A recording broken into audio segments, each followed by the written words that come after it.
Hello, today we are solving stick drift on the Oculus Quest 2 controller. If you're here, you probably came from my VR chat bio. I have run into so many people on VR chat that deal with stick drift and get very frustrated with it to the point where I've put a link to a video tutorial in my profile. The thing about that video tutorial though is that it's quite long and it's not as specific as I would like it to be. There is also a very comprehensive written tutorial on ifixit.com if you prefer looking at pictures and reading text instead of watching a video. So we'll get right into it. What you'll need for sure 100% is 91% isopropyl alcohol, either a Q-tip or a syringe. I'm just going to use a Q-tip in this video because most people have Q-tips rather than syringes. And you will also need either prying tools, which most people don't have prying tools, so I would suggest a flathead screwdriver and a butter knife. So you'll want to start with the flathead screwdriver, and you want to kind of get up under, like, between these two pieces of plastic here, if it'll focus. And you want to kind of like loosen this up, make it so you got a bit of room to work with there. You don't want to go too hard with the flathead screwdriver just because it has a lower surface area and you might crack something. You just want to get it, get a gap in there big enough to fit the flathead screwdriver. Or no, sorry, the butter knife, my bad.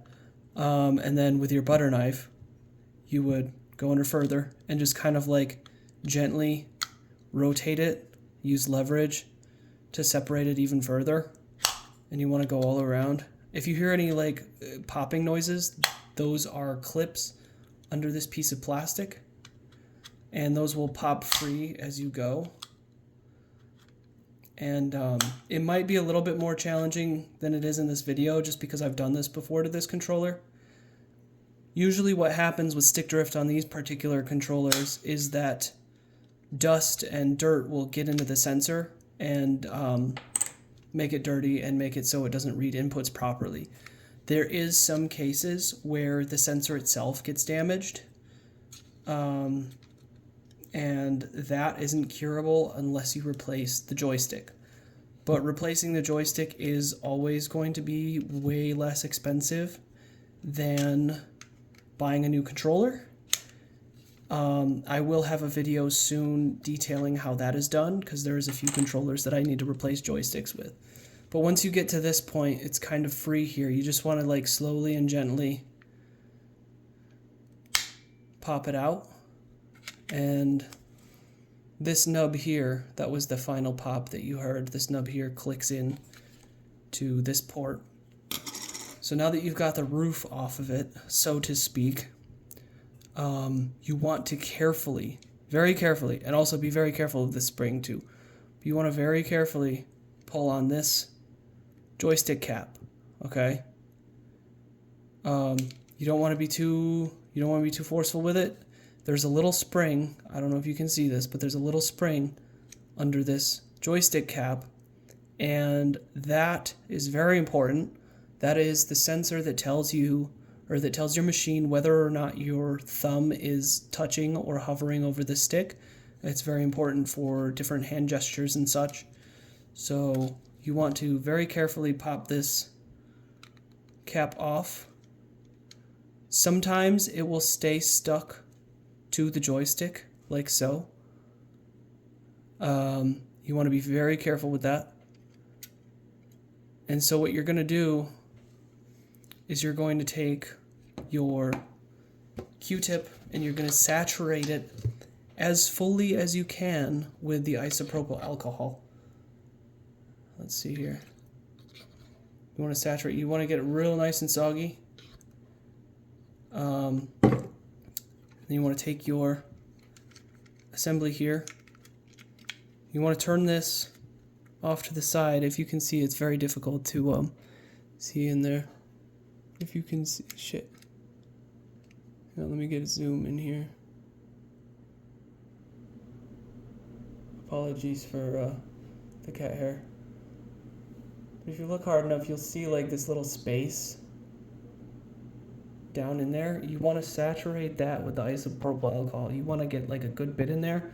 That's why using the syringe is easier, but if you do a couple of dips with your Q-tip and then kind of squish it on there, it'll squeeze the rubbing alcohol into the little port, and then you'll go resaturate your Q-tip.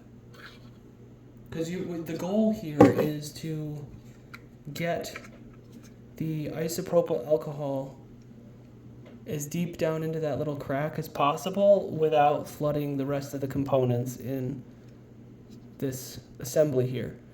Now, it will not cause damage if you flood the rest of the components of this assembly, but you'll have to wait until it fully evaporates and dries out before powering it up again, because that could potentially cause problems.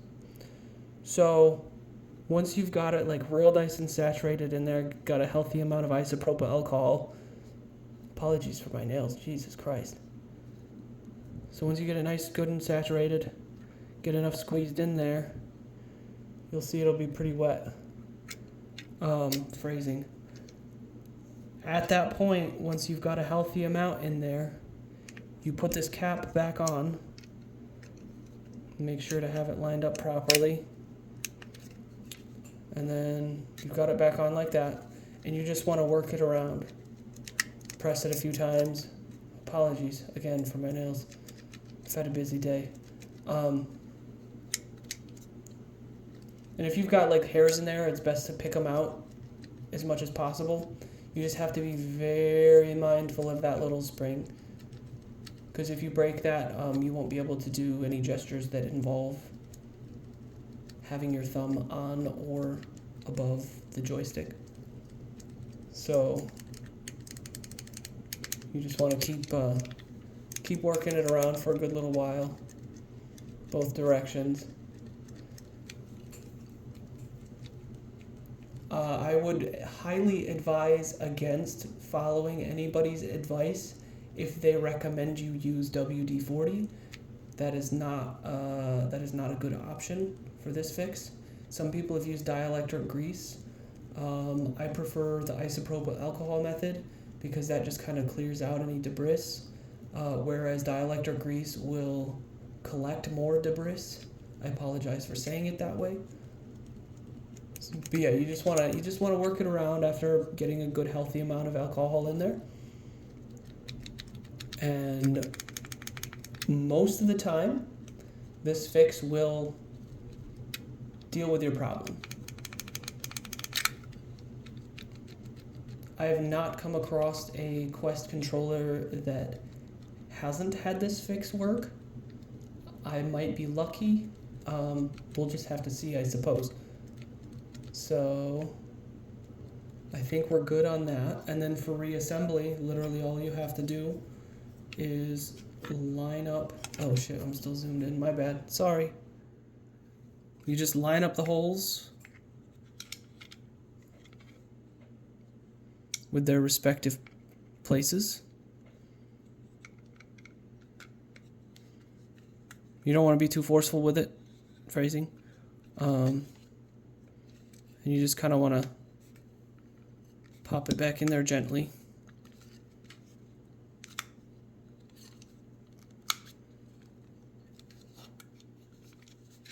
It might take a second to get it fully seated again.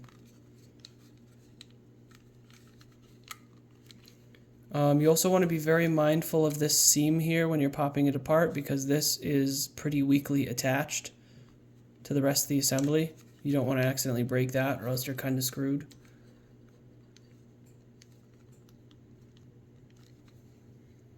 And then you wait for it to dry. I would wait like an hour at least. Maybe blowing it a little bit if you want it faster. But that's about it. You should have solved your drift by now. Really, the most important part is not breaking that spring, and then also getting enough isopropyl alcohol in there to clean it out. Oh shit. I just spilled my isopropyl alcohol. But yeah, that's that. I will be putting out a joystick replacement tutorial soon. I hope this was helpful, and you all have a wonderful day. Drive safe.